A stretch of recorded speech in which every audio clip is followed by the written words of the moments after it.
Well, good morning, everyone. My name is Tommy Johnson. I'm with the Portland Regional Chamber of Commerce. Welcome to today's special event, Innovation for Everyone, Adopting the Mindset of Improvement.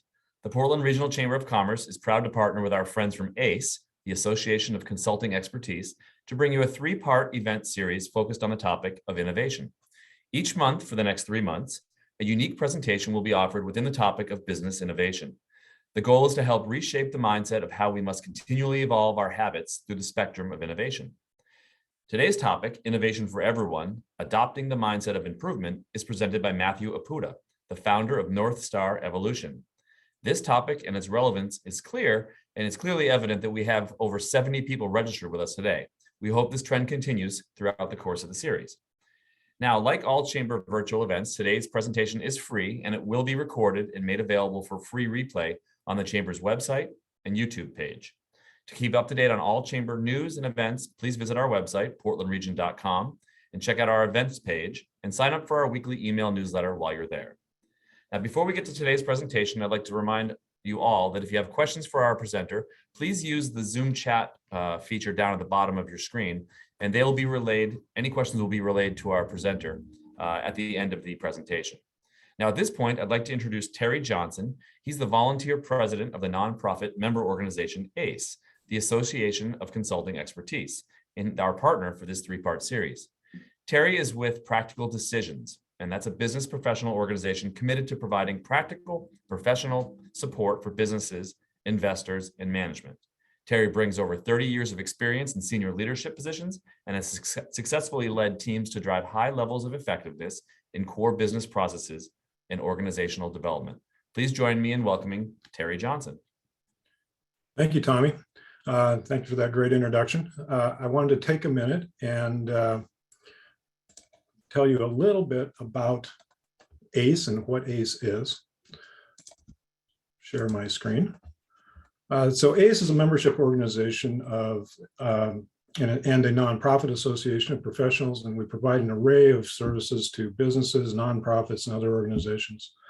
ACE is dedicated to assisting our members to build their networks, to develop themselves professionally, and to promote their businesses, and to collaborate on economic and community development projects. We're very excited to be partnering with the Chamber today around this series of innovation. As Tommy said, this is a three-part series. Today, we'll talk about the mindset of improvement and how setting the tone in an organization can be a key for innovation. In April, we'll explore innovation engineering, which uses a systems thinking approach to innovation. And we'll be with Renee Kelly, who is the Assistant Vice President for Innovation and Economic Development at University of Maine. Finally, in Maine, we'll hear the story of multiple innovations and how that actually happened with Bernard Hidier of Cargreen, France, Austria, and Finsbury. We hope you'll be able to join us at all of these sessions. I think they're going to be a wonderful set of informational series for everyone. And now for the first in our innovation series, Innovation for Everyone with Matthew Opuda. Matthew Opuda is founder of Northstar Evolution, an agile strategy and innovation consulting firm, and the co-founder of the Midnight Corporation, a custom software development agency. His passion is finding new ways of working, thinking, and planning to make Maine companies and nonprofits gain clarity, insight, and focused execution toward what matters most to them. He believes that plans should be adaptable and organizations should be agile in order to be the most effective they can be. Matthew loves learning new things, always looking forward to the next training, certification, book, or documentary. He holds several certifications from the Scrum Alliance and information security certification through the SANS Institute, and he rarely passes up the opportunity to tell a bad joke. At this point, I'd like to welcome Matthew Opuda. Thanks, Terry, and thanks, Tommy, and the Chamber for helping put this on. Thanks, all of you, for being here, for coming to this. I'm looking forward to it. Get my screens situated.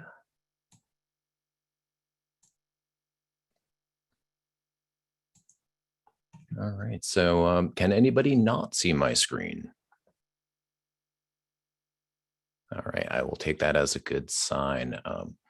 Now, before we get started, there's a lot to be stressed out about in the world today. we're going to be looking at talking about ideas, mindsets, ways of thinking. In order to do that, we need to have an open mind. So before we can really do that, before we can really engage our brain cells, we need certain things like oxygen. So if you're in a place to do this, if you're comfortable doing it, do this for me. Sit up straight, bring your chest out. Let's just take a deep breath together. Just take a deep breath in, hold it for a second, and let it out. When you're trying to think of new things, when you're trying new ideas, when the world is standing in the way of your brain doing that thing that it's for, don't forget to breathe. It's important. Let's get started.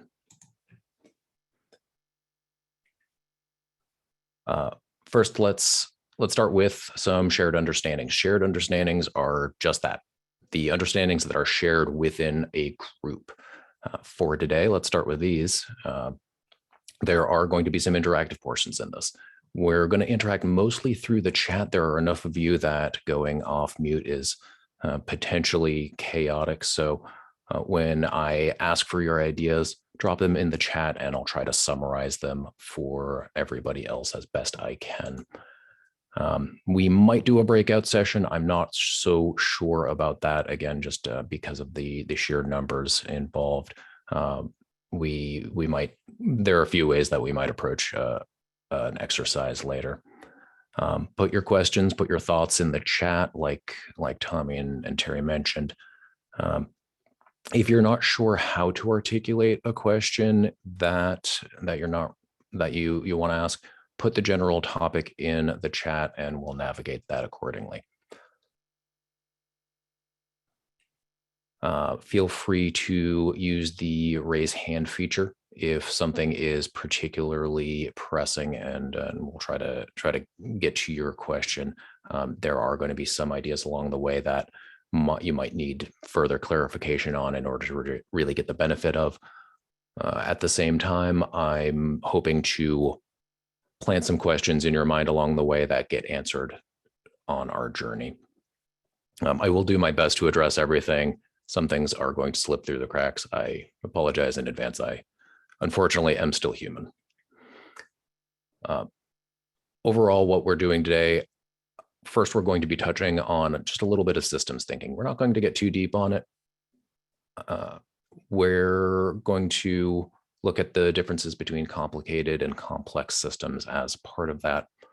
And really the core of this is the common factors that I've seen across every innovation framework that I've come across, the applications of how hypothesis evidence works into innovation, and the role of organization culture in innovation. Now, we're not getting super deep on many of these topics. My goal with this is to give, well, this is innovation for everyone. This is about being accessible to anybody so that you can take some of these lessons and start applying them today, start applying them right away. Now, to really get a good sense of how I should be framing some of these ideas, I'd like to know just a little bit about you and how this topic relates to you.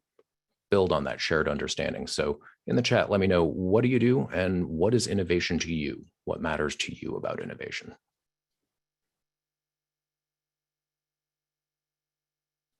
Let us know in the chat.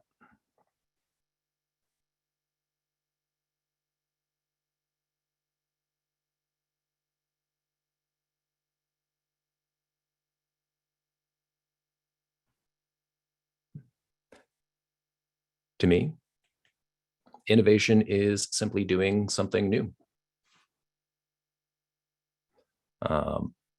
Anything new.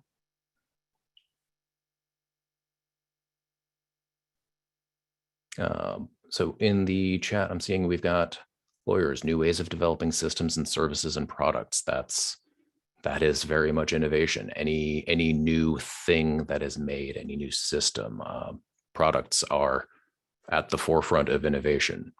Whatever the latest gadget is, that's a product. It was innovated on, potentially over many, many, many years. Just doing something better, not just different. That is huge. I don't believe that we need to reinvent wheels in order to make wheels better. Making them just work a little bit better, that is in and of itself innovation as well. Having an agency that provides support for children with disabilities. I have some experience in the special education field, and yeah, you need to come up with new novel solutions all the time. Few things are more complex than children. So doing something new is at the heart of innovation. That is what innovation is. Managing change sustainably is really one of the core things that we're talking about here.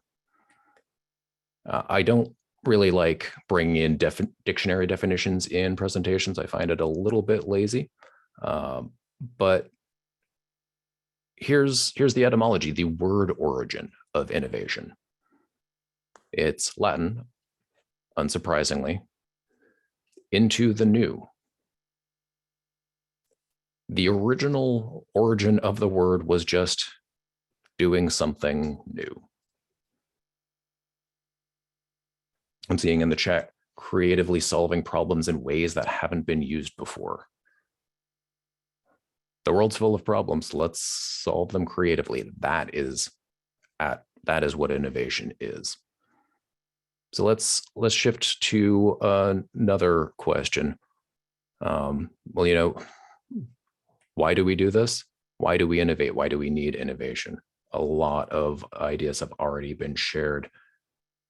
Coming up with those new solutions, overcoming a problem, overcoming a challenge, multi-purpose nonprofit, removing barriers, being responsive, continually trying new things so that you can deliver on your value proposition, deliver your value to your stakeholders, to what matters, deliver on your mission. Somebody direct message me here. If we didn't innovate, we'd stagnate. Yeah, the world's going to change one way or the other, and if you don't change with it, well, maybe you get left behind. So the world keeps changing. This is a phrase that came out of the Army War College in the 80s. The world is volatile, uncertain, complex, and ambiguous, VUCA. It is an idea that, well, it immediately resonated with me. Yeah, the world is volatile. It reacts to change so quickly. It's uncertain. There's so much about the world that I certainly don't know. I don't know about you. It's complex. There's so many moving parts, and it's ambiguous. I don't know what's going on half the time. So the whole reason that we innovate is to adapt to this uncertainty, to this volatility, this complexity, this ambiguousness. The same processes will produce the same results. If we keep trying to do the same thing over and over again and expecting different results, well, that's insanity. So let's try different things to get different results. Oh, I love this. Too often people use VUCA, volatility, uncertainty, as an excuse not to innovate. VUCA is why you innovate. I think the reason that people use it as an excuse not to innovate is probably because of really some of what we're going to be talking about. How do you do something new when you don't know if it's going to work? Those same processes that produce the same results, well, we're using those because we know what the result is going to be. We know what's going to happen. But that doesn't mean that's the outcome that we're looking for. So I don't know too much about Thomas Paine, but I do know that he gave us a term that has been in my toolbox for years: examine the contrary. Examine the contrary of an argument. We've done quite a bit of that The why we innovate is so that we can adapt. Because if we don't adapt, we're going to fail in our mission. Somebody else will innovate and replace us. Nokia was the #1 phone brand on the planet for many, many years. I haven't seen a Nokia phone for a while,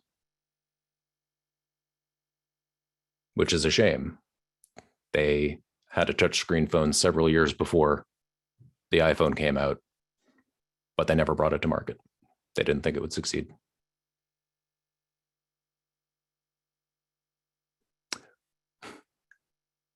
Bo noted, Kodak invented digital photography. The first digital camera was in, I believe, 1974, invented by Kodak. I haven't seen the Kodak logo for a little while. We'll talk a little bit more about that later. A little bit about me. I should introduce myself by way of a mandatory dog picture. This is Bella. She's 16. She is very demanding. She owns that particular piece of furniture and several others in this house.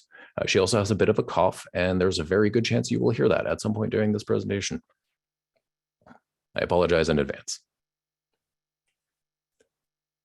But what makes me me? I really like to understand how things work.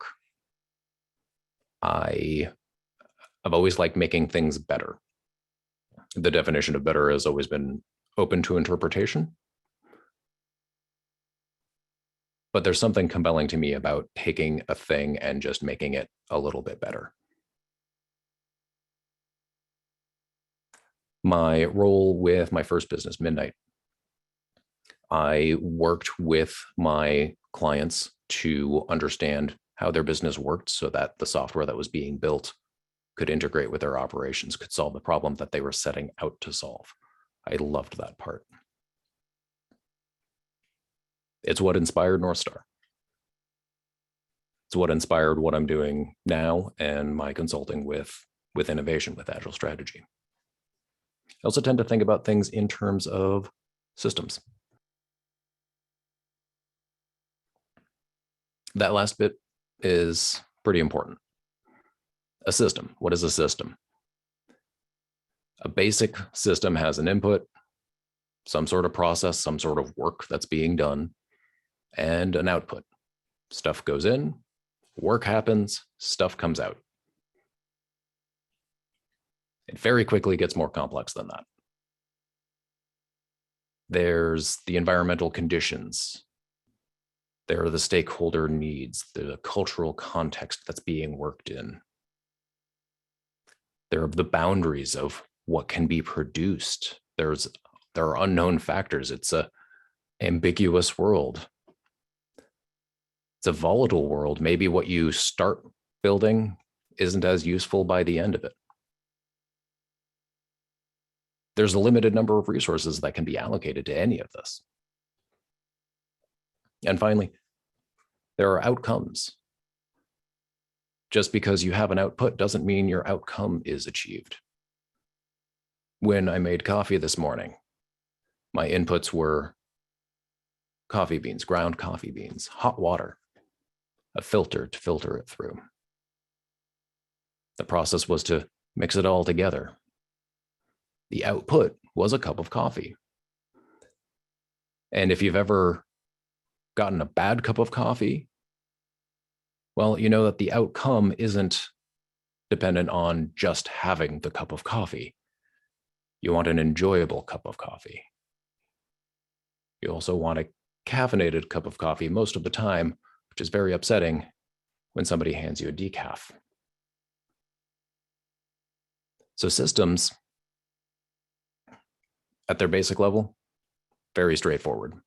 And then they become very, very complex. And notice how I'm saying complex instead of complicated. This is the Conniven framework. It's a Welsh word, which is why the way it's pronounced is completely unrelated to the way it's spelled. It is a completely different language after all. The conniving framework is used to understand systems and how we approach things. It's a great model on complexity because, like any good framework, it gives you a way to categorize the things that you already know. Complicated systems have a lot going on. It's known how each part fits together, how each part interacts. Cause and effect make sense and can be observed and predicted. Complex systems are hard to understand. There are confounding variables. There are unknowns. There are unknowable things. It's not always clear what's cause, what's effect, and what parts of the systems are going to be interacting with one another. Remember, it's a VUCA world. Volatile, uncertain, complex, and ambiguous. The world is complex, and it's very hard to understand all of the pieces. Cars are complicated. There's a lot going on inside of a car. I certainly can't tell you what's going on here. But some people can. They can tell you, oh, well, if we do this, then these other things will happen down the line. You change one part, or one part breaks, and the results are predictable. By contrast, people are a complex. Each individual person has their own wants, their own needs, their own desires, competing priorities, beliefs, fallacies. You put people together, things get even more complex. Each individual's wants, needs, and desires interact with one another. There's the wants, the needs, the priorities of the organization at large. Predictions can be made, sure. We've been doing this long enough, interacting with other people long enough, doing business long enough that we can say that, generally you do this and then that. Best practices will help. They increase the probability of success, but it's not guaranteed. It's not guaranteed like in the complicated system where you know for sure what will happen. If anything in business was guaranteed, well, I think more of us would probably be rich. There are, of course, also chaotic systems. Toddlers are chaotic. Mercifully, we don't have to deal with chaotic systems today, though maybe someday we will.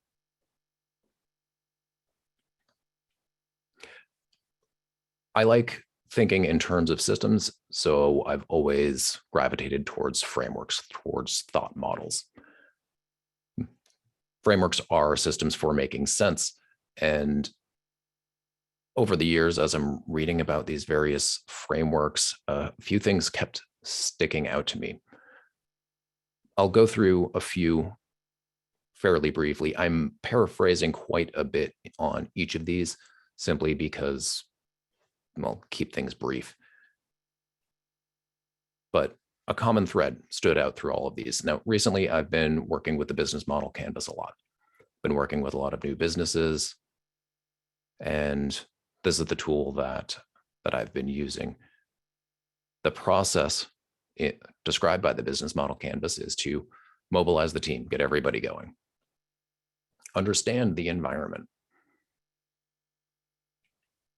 design your solution, implement a prototype of the solution, and then manage the adaptation of the business model to your market's reaction. So build the thing and then adapt it depending on how it works in the real world. Coming up through software, we used Scrum. Scrum is a project management framework used in software development. In Scrum, you establish a product vision, you populate a product backlog of the various features and needs. You build a functional solution during a short time box, a short period of time. And then you check to see if what you built was as valuable as you thought it was going to be. And then you start another time box. When I first started my business, the first business, Midnight, I read The Lean Startup. You're likely familiar with this. They came out with a very, very snappy framework. You build a small version of your solution. You measure its effectiveness. You learn from that. And then you continue that loop. Somebody noted there needs to be feedback loops in most systems, and absolutely. Prior to that, I was reading up on Six Sigma. After all, who wouldn't want Six Sigma black belt on their resume? In Six Sigma, you define the problem, you measure the variables, analyze solutions, you improve your process, and then control against failure. And I'll note that one is heavily paraphrased. Back in a previous life, I was reading about the Deming cycle. Plan, do, check, act. Plan what you're going to do it, check for the intended outcome, and act according to variances. So let me ask you, what common factors are you seeing? What do you see that holds true across each one of these?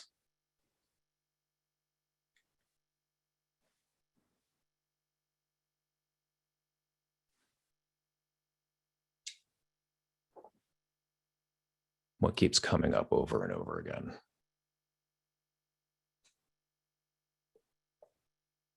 Okay, yeah. Bo noted diversity of thought in an innovation team is important. It's very hard to innovate when everybody thinks the same thing. Yep, there's iterations. Each one of these has iterations built into them.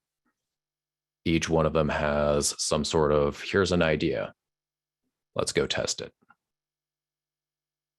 There's elements of learning and improving each time. There's feedback. There's that feedback loop built into each one of these.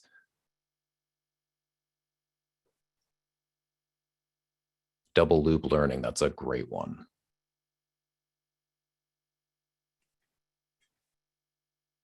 Here's what I saw.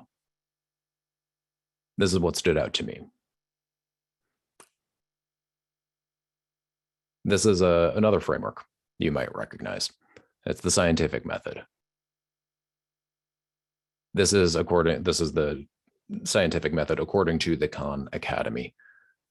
There are many different ways of articulating the same basic process of you make an observation, you ask a question, form a hypothesis or a testable explanation for your observations. You make a prediction based on that hypothesis, and then you test the prediction. And then you do it again. You use the results to make a new hypothesis or prediction.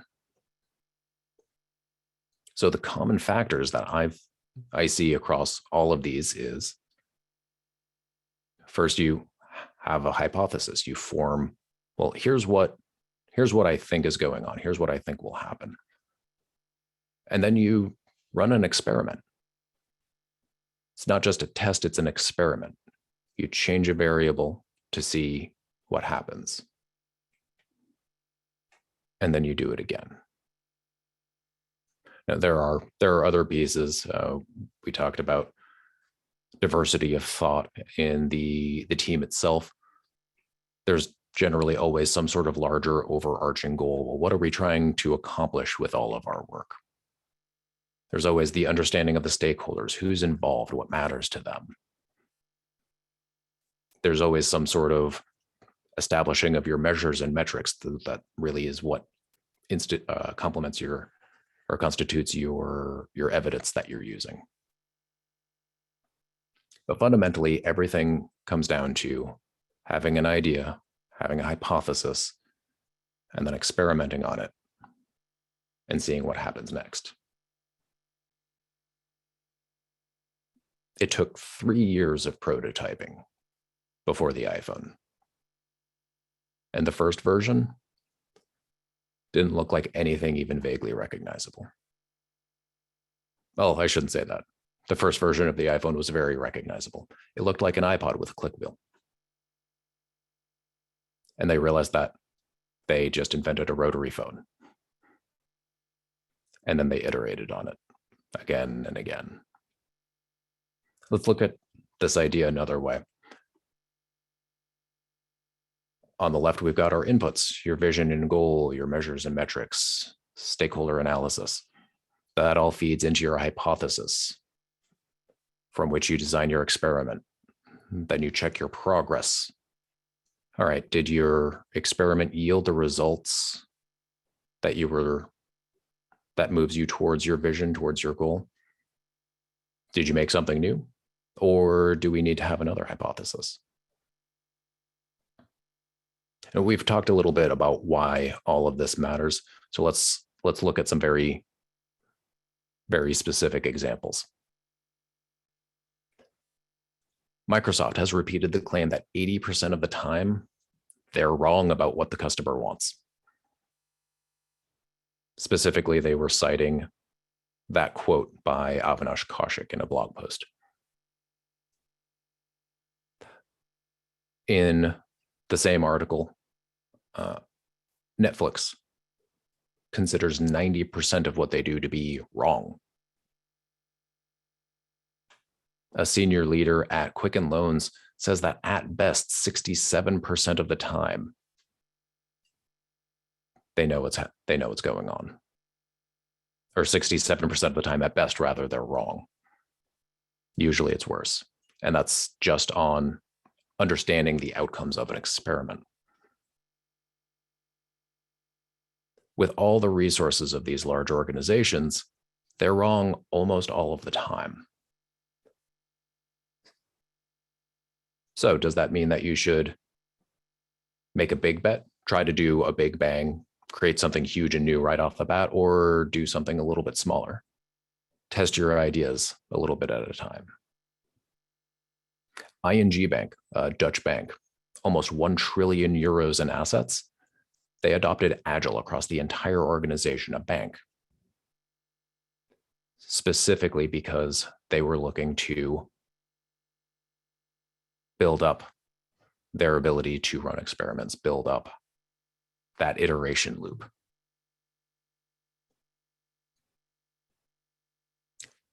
Bo noted being wrong gives us a point of reference to pivot from. Absolutely. We're actually going to get into that point a little bit more later.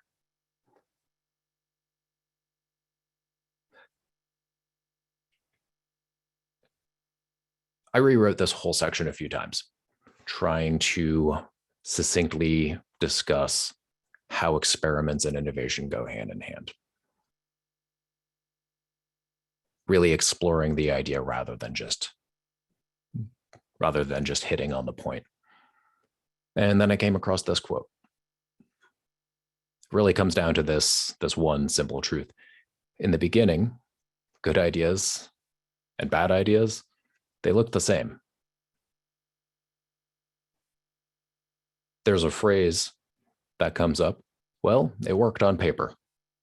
It looked good on paper, and then it didn't work later because it looked like a good idea, but maybe it wasn't. So how do you know what a good idea is? How do you know what a bad idea is? If it's a good idea, well, then you can make this large bet with a big payoff, but then your risks are also large. And what if you're wrong? What if you're wrong and you need to pivot? Is it better to instead make a small bet, run smaller experiments, see what your results are, and if they warrant further investment? Who remembers Polaroid or Kodak or Blockbuster? We talked earlier, Kodak literally invented digital photography in the 70s. Back when digital was taking over, Kodak was actually at the top of the market in digital. However, they were still heavily invested in film. They didn't pivot as hard as they could have. And so they had all of this inventory, all of this infrastructure, and it cost them. Polaroid. Polaroid was absolutely innovating. They were coming out with portable printers and printer camera combos at the same time everybody else was going to digital. Blockbuster revised their entire business model.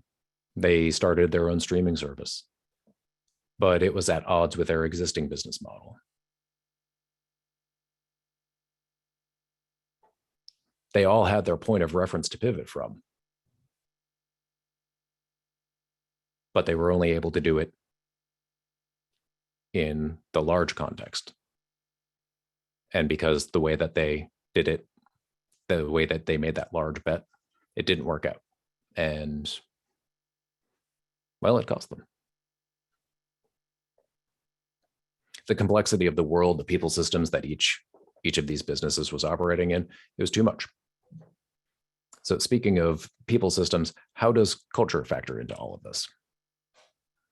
Now, I know I said that I don't like pulling in dictionary definitions. I'm going to anyway.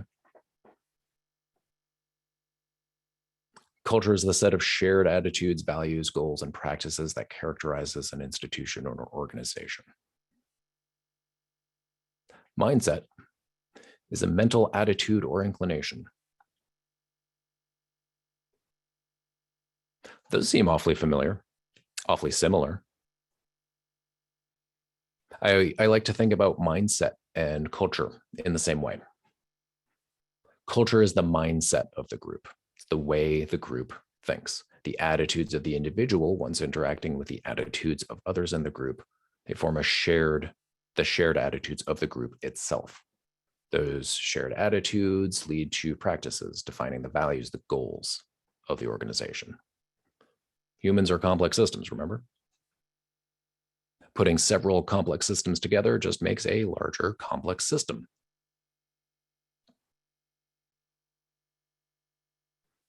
There's a tool that I use, I call it Micromacro. You examine a small idea as a way to understand a larger situation. It's effectively a thought experiment of analogy. Let me share you a story from when I was a kid. When I was a kid, I asked questions incessantly. Thinking back, I'm sure it was very annoying. Unfortunately, one particular teacher agreed.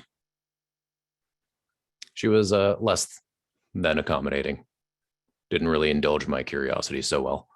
My experience was that whenever I sought to understand, I was met with discouragement. So after experiencing that discouragement, what do you think?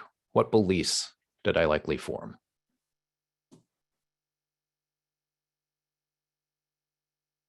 After I formed those beliefs, what were my future actions?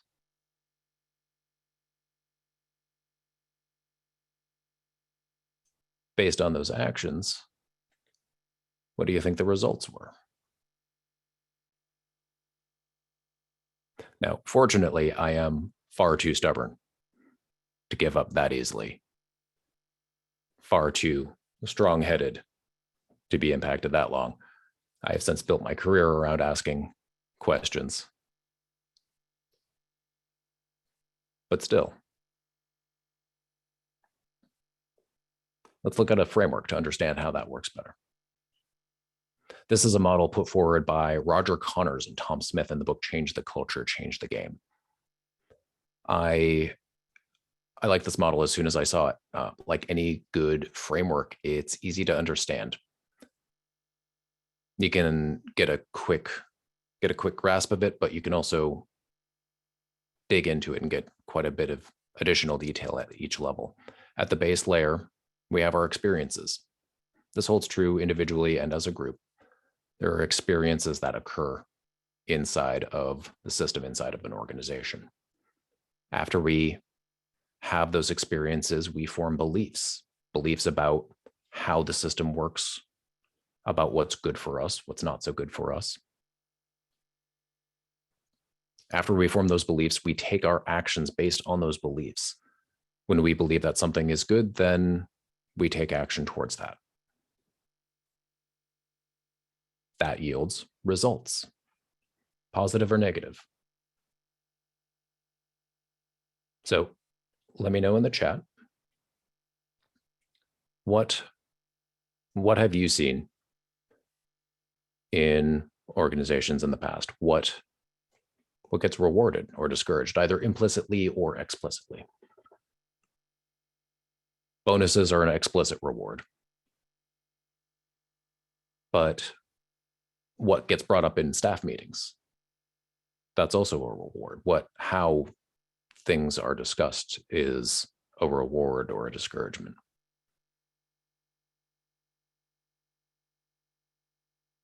If something gets brought up in a staff meeting as just sort of oh, and also this happened. Okay, well, that's a signal that maybe that something is less good.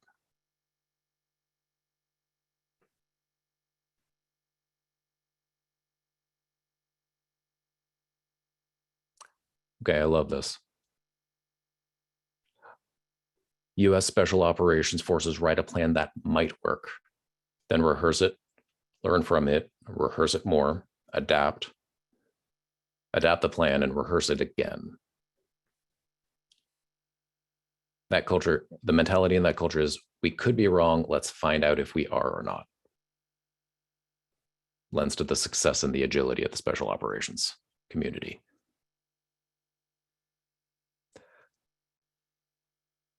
A lot on the line. And so they run an experiment. The entire special operations community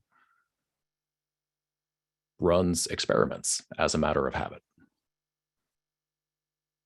That's interesting. So back to what gets rewarded or discouraged. Is it success? Is success the most important thing? If success is the most important thing, what do people then believe? If we believe that the only thing that we should do is going to yield, are the things that yield success, what actions are we going to take? Are we only going to bring forward the safe wins, the safe bets? Is that innovation? I don't think so. So let's back up a minute. What was that last step of the scientific method? Use the results to make new hypotheses or predictions. Whether your experiment was a success, it proved your hypothesis, or a failure, it disproved your hypothesis. Doesn't matter. You just learned from the results.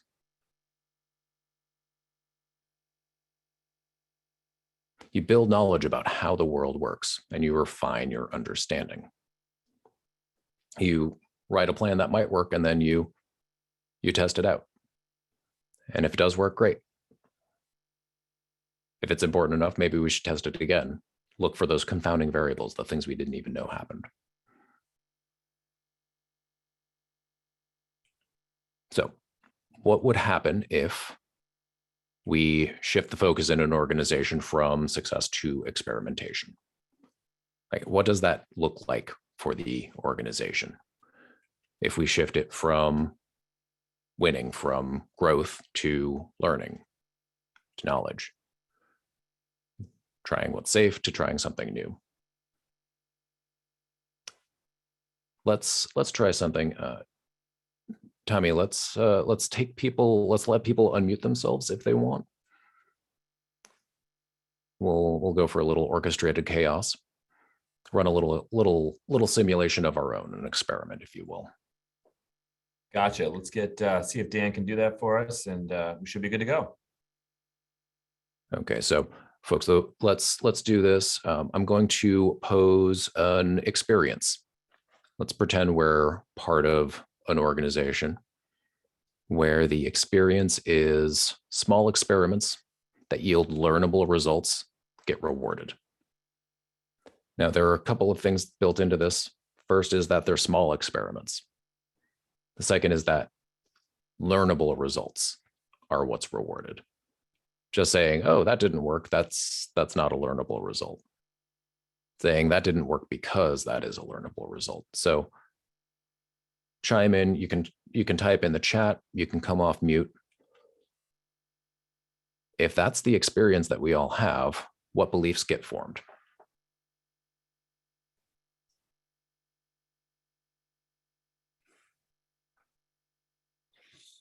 I think that sort of thing works if the leader of the organization models it and is vulnerable enough to say, here's what I screwed up and here's what I learned, and then recognizes and encourages others to do that same sort of thing over. Yeah, leaders jump first. I think that was from the paratroopers originally. Army Airborne. The leaders jumped out of the plane first because, well, they're the ones that wrote the plan. So to build confidence, they jumped first.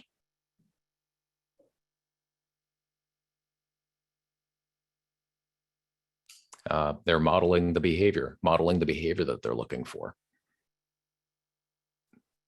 Getting back to the chaotic system of toddlers, toddlers are chaotic because they haven't learned how to be human yet. And so we teach them how to be human. So we form those beliefs. So now we believe that, okay, we have the experience that these small experiments, learning things, that's good. So now I believe that I can take risks. I believe that I can try new things. I have to think about it. I have to write a plan that might work. And then I can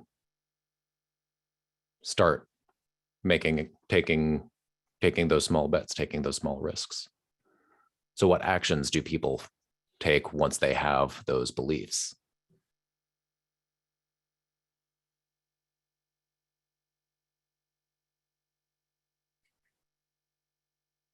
And what results do we get?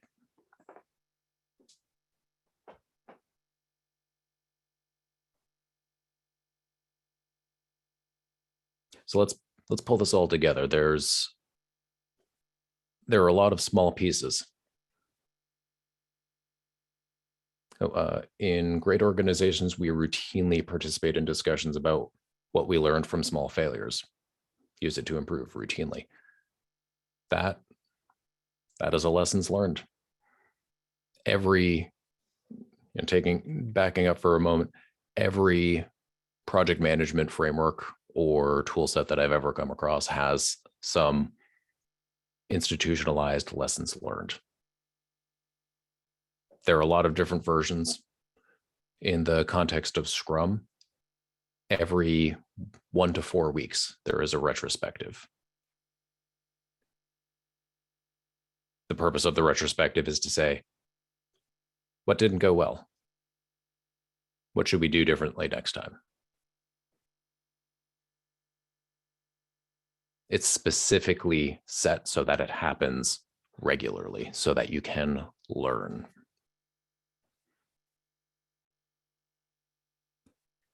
So the world it's a complex system. We can't always understand all the pieces. Markets shift, they're disrupted, certain goods become temporarily unavailable, consumer sentiment shifts. We can come up with ideas though, hypotheses, experiments. We can iterate. That's the heart of innovation. Each one of these frameworks, they're tools. The scientific method, hypothesis, experimentation, they're tools to understand systems that we didn't even know existed yet. So we can use them to learn new things.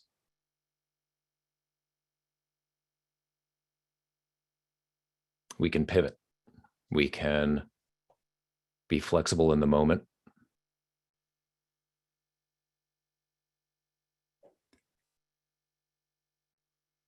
Experiences lead to beliefs. If we feel like we're safe with bringing forward a near miss, if we have that psychological safety, if we believe in it, then our actions will speak to that. Those actions will bring the results. That model holds true both individually and as a collective group. So we can work to create that environment that allows innovation to occur. How you do that? Well, form a hypothesis, run some experiments, iterate until you do.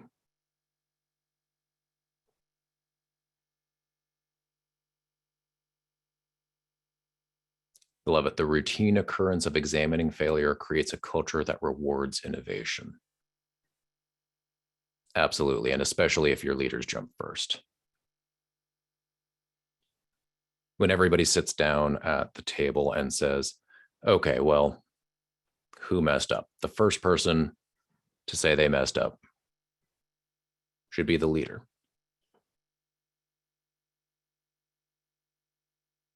Because if the leaders can say, oh, I made a mistake.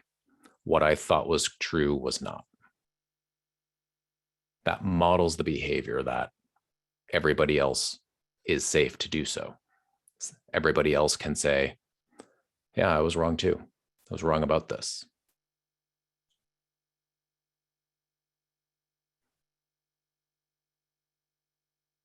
This is a great one. Some teams only debrief negative outcomes. I hate the phrase post-mortem. Let's run a post-mortem on that. After death. So wait, we only learn from things if it goes horribly wrong? That doesn't seem right.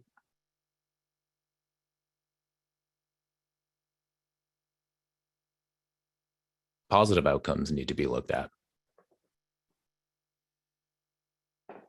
We need to learn from them and say, hey, that went really well.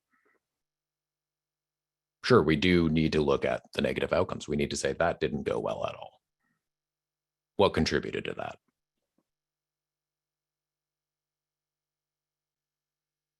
Look back, look forward to encompass both sides of the outcomes. I like it. Yep. Iteration.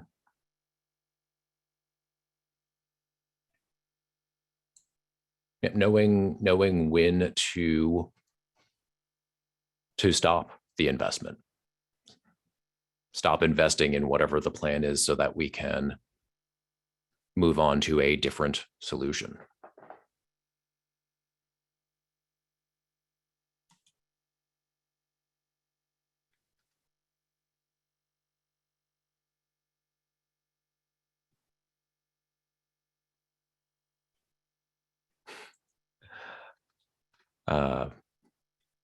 Using the analogy of leaders jump first is the idea of Army airborne operations is to take a plan, toss a bunch of people into a drop zone and create chaos, and then transform chaos into order.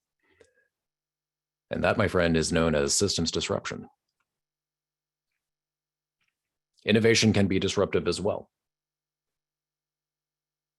I mentioned the iPhone earlier. When the iPhone first came out, that disrupted a lot of markets. Suddenly, people had all of this information in their pocket that they didn't before. Sure, smartphones existed. There were Blackberries. There were other smartphones. But it wasn't as common. The iPhone commoditized that, made it accessible. A few months later, they realized that they needed the App Store. Suddenly, a whole economy opened up. By creating disruption, you create opportunities to innovate more. So innovation can beget the environment that necessitates innovation.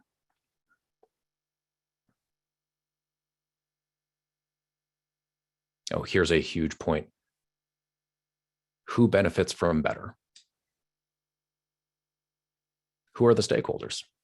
Who are all of the stakeholders? Are your employees stakeholders? You betcha. What about the community around you? What about the community twice removed?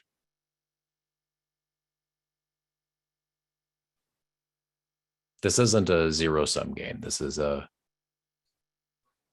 positive-sum game. Value can be created for more than one stakeholder. One person doesn't have to lose for another to win.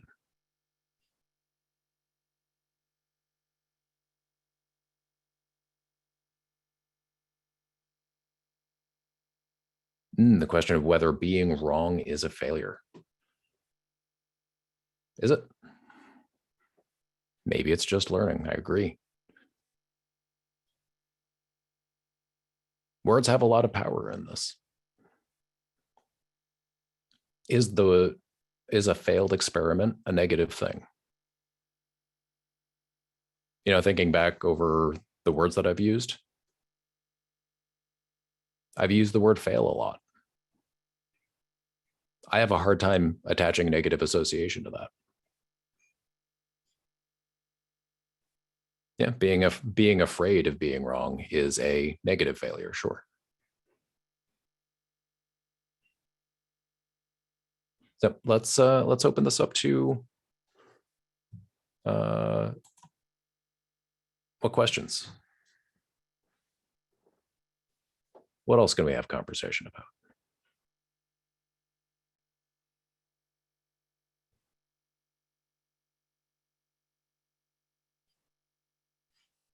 Having a team focus spreads the success rather than the star individual. You know, there's another phrase taken from the military. I'm sure Bo will tell me that I'm using it wrong. Actually, it's the title of a Simon Sinek book, I believe. Leaders Eat Last.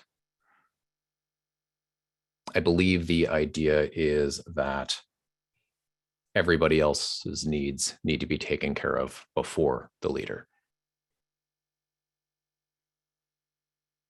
Which is interesting when you combine it with leaders jump first. So the leader is the first one to jump out of the airplane, but they're the last one to get a meal.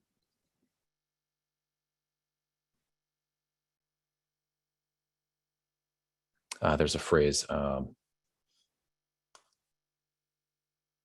failure lies with the leader, success with the team.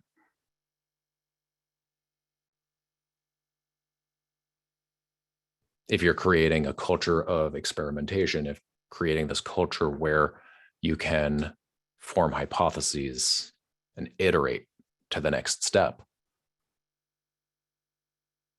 you have to have that mentality. You have to have that mindset.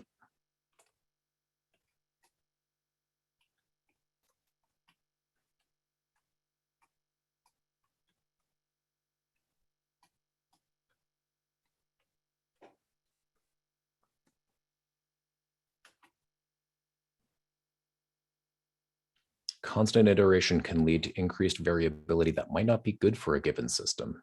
There needs to be a balance. Yeah, absolutely. Absolutely.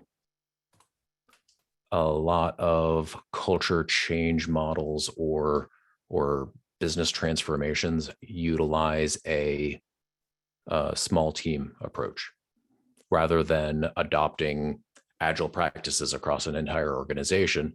You start with a small group and say, okay, in the small group that exists in the larger context and has the larger experience, can we adopt these principles? Can we adopt this new mindset? From there, well, you're already running an experiment. You're already making a small bet. From there, you can say, oh, well, okay, here's how it worked. Here's how it didn't work. And then you can apply those learnings to the next iteration. Maybe increase your sample size. Instead of having one team, now there are 2 teams adopting. And then 3, and then 4. This way, the core of the organization still has that stability, still has that common core. It isn't coping with the variability, but you're starting to see the benefits and the specific applications through that small group approach. How to encourage staff to continue learning from errors instead of blaming. How to start that conversation of change. That is one of the hardest questions.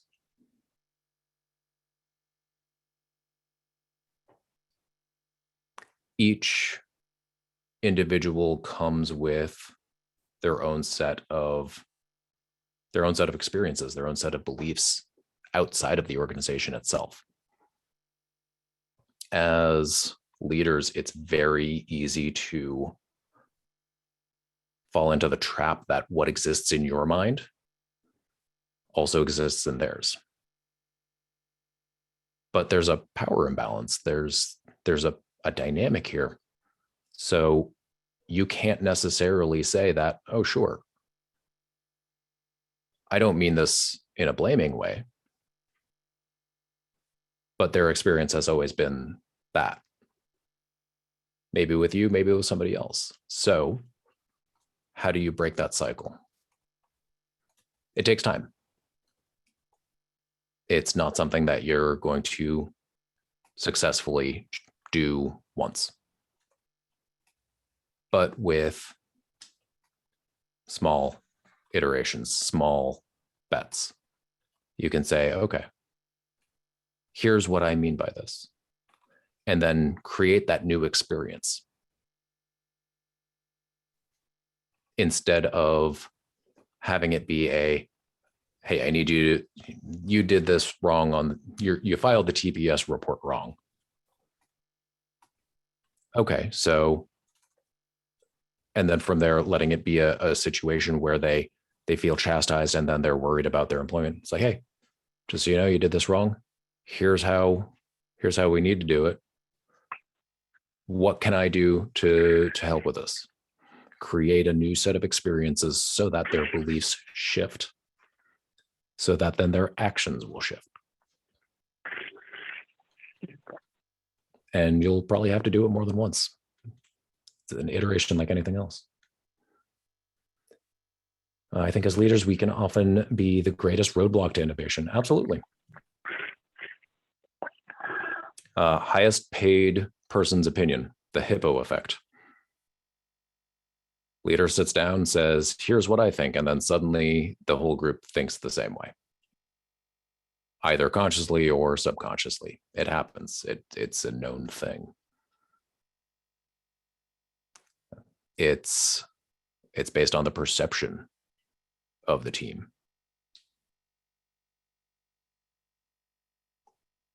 We all want to look good in the eyes of the boss, so we do the things that we think will make us look good. So we have to shift that. We have to change those experiences to modify those beliefs.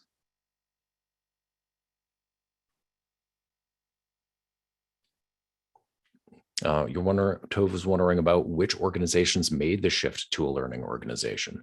There are a lot of stories out there. It's difficult to point to anyone in particular because there's always a bit of a PR example or a PR component to it. There's also, like Bo said, it's an aspiration. It's not a destination. It's about the journey, not the destination.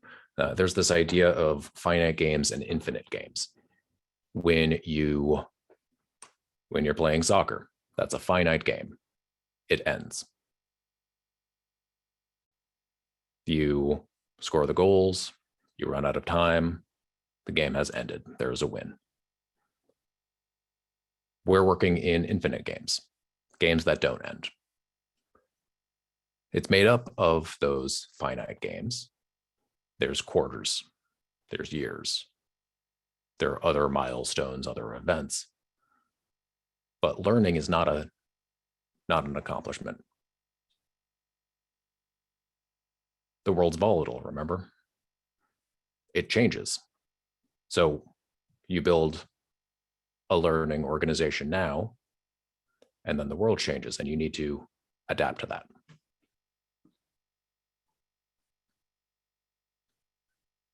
Leaders should drive a mindset emphasizing that failure is not getting a bad outcome from an experiment. Failure is iterating at the wrong scale or cadence. I like it. The question that I have is, well, what constitutes a bad outcome? The only bad outcome is not learning something.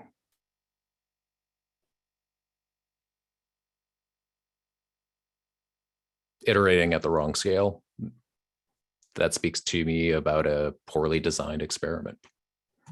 Your test was too big of a bet. In which case, well, you can still learn from that too. Maybe there weren't enough guidelines for how to build these experiments. The resources weren't available. In larger organizations in the project management world, there's what's called a project management office. There's an entire office, an entire group of people whose role is to ensure that there are standardized project management processes throughout the organization. This way, the various parts of the organization can interact, speak the same language. Maybe there needs to be a business experiments office too.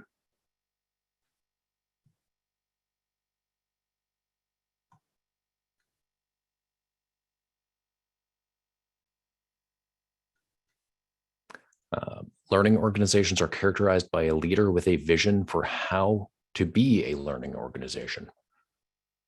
Some form of executive officer who disciplines the system and sustain the learning environment or learning organization environment. Key phrase there, disciplines the system, not the people.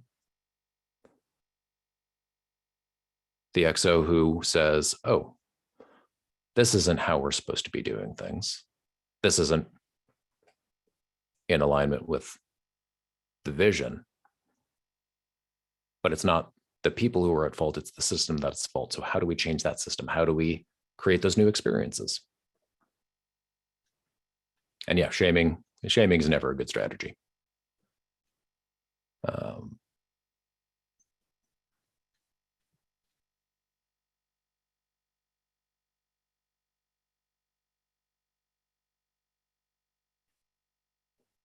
Wondering if there are measures to show that a company is moving towards being a learning organization. Absolutely. Absolutely. Off the top of my head, what experiments are being run? What, how are the lessons learned incorporated in?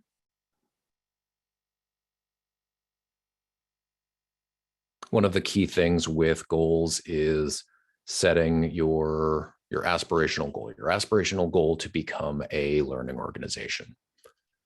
And then saying, well, okay, what tangible, measurable things will support that?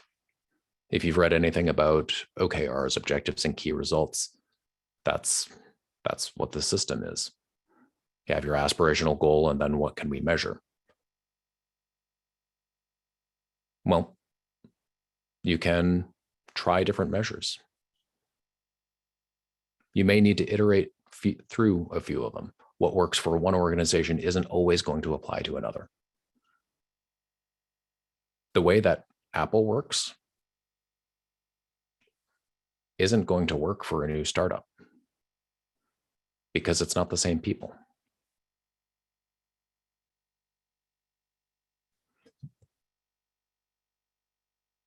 If you want to continue the conversation, if you want to reach out, my contact information is on the screen, Matthew@northstarevo.com. Feel free to shoot me an email. Would love to continue the conversation.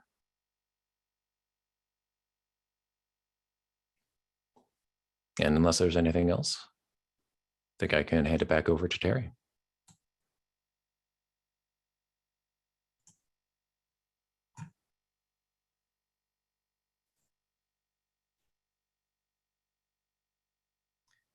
Matthew, this is Tommy. Thank you for a great presentation. That was awesome, very comprehensive, pleasure. and there's probably many more, many more pieces of information we could chew on for the next 30 minutes or so. But I will encourage people, if they do have additional questions, send them into the chamber. You can reach us at chamber@portlandregion.com.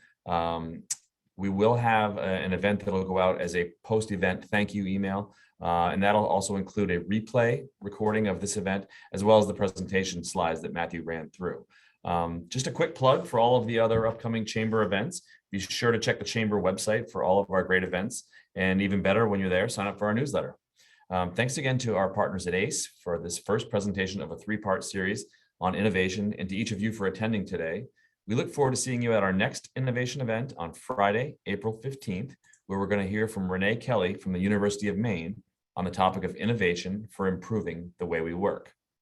Have a wonderful day, get outside, and hope you enjoy your weekend. Thanks, everyone.